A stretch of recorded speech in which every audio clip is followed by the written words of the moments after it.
اضغط على زر الاشتراك وتفعيل الجرس ليصلك كل جديد، واتركوا آراءكم وتعليقاتكم القيمة، ولا تنسوا الضغط على زر الإعجاب لتشجيعي على تقديم المزيد.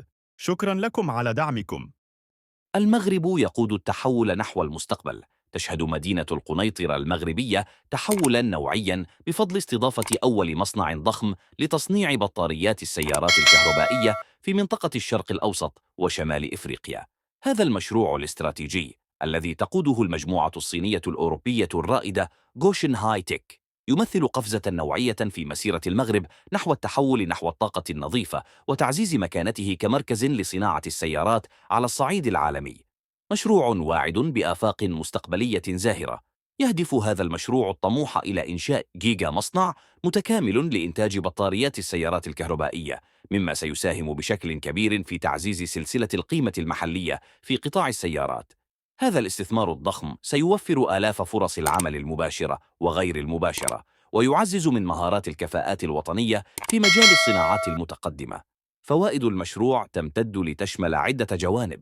يساهم المشروع بشكل فعال في تحقيق أهداف المغرب الطموحة في مجال الانتقال الطاقي، حيث سيساعد في تقليل الاعتماد على الوقود الأحفوري وتقليل الانبعاثات الكربونية.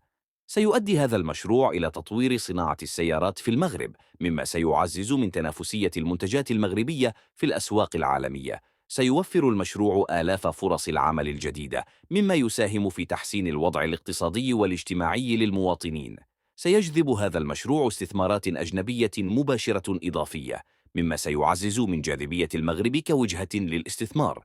تعتبر هذه الشراكة بين المغرب والمجموعة الصينية غوشن هاي تك نموذجا يحتذى به للتعاون جنوب جنوب. فالمغرب بفضل استقراره السياسي واقتصاده الديناميكي يوفر بيئة استثمارية جاذبة للشركات العالمية. أما المجموعة الصينية فتمتلك الخبرة والتكنولوجيا اللازمتين لتطوير هذا المشروع الضخم.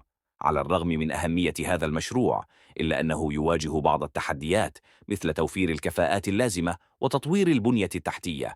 ومع ذلك فإن الفرص التي يوفرها المشروع تفوق بكثير التحديات، حيث سيساهم في بناء اقتصاد أخضر ومستدام للمغرب. إن إطلاق أول مصنع لبطاريات السيارات الكهربائية في القنيطرة يمثل نقطة تحول في مسيرة المغرب نحو المستقبل.